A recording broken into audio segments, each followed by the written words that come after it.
राम चरण रति जो चाह, अथवा पद निर्वाण।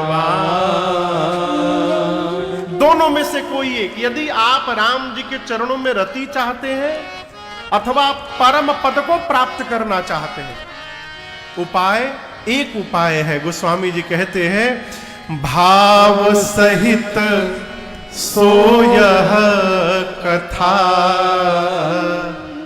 करऊ श्रवण पुट पान। बाबा कहते हैं, भगवान के चरणों में रति प्राप्त करना हो अथवा परम पद को प्राप्त करना हो, एक काम करिए। क्या? भाव के साथ केवल इस कथा को सुनने का स्वभाव बना लीजिए। सुनने का स्वभाव नहीं, भाव के साथ सुनने का स्वभाव। क्षमा करिएगा, ये तो धर्म नगरी है। पहले दिन की कथा में पूरा पंडाल भरा हुआ है, तो आगे न जाने 9 दिन और क्या होगा, भगवान जाने है? लेकिन मैं आपसे ये कहना चाहता हूं, सरकार जो कथा होती, आयोजक कथा कराते हैं, पहली बार जहां कथा गाने हम लोग जाते हैं, तो मैं निवेदन करता हूं आयोजकों से कि आप पहले दिन श्रोताओं को केवल बुलाइएगा, डे 1 को। पहले दिन की श्रोता दूसरे दिन कैसे आएगी, ये मेरे रघुनाथ जी का काम है, ये आयोजक का काम नहीं है। जो पहले दिन आएगा वो दूसरे दिन आएगा ही आएगा, कहां जाएगा?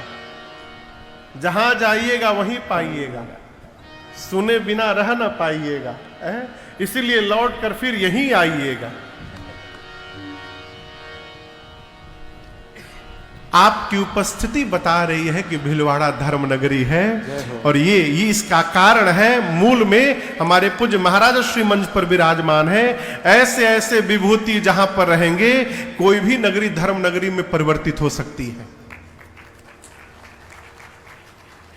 तो आज तो प्रथम दिवस है, और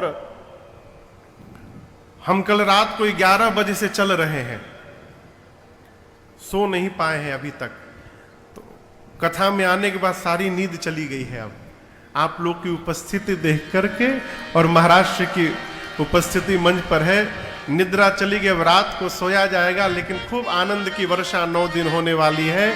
मेरी आपसे प्रार्थना है, मैं ये कदापि नहीं कहूंगा कि आप 3 घंटे बैठिएगा, आप 5 मिनट भी यदि बैठिएगा तो मेरी प्रार्थना है, भाव के साथ बैठने का प्रयास करिएगा। क्यों?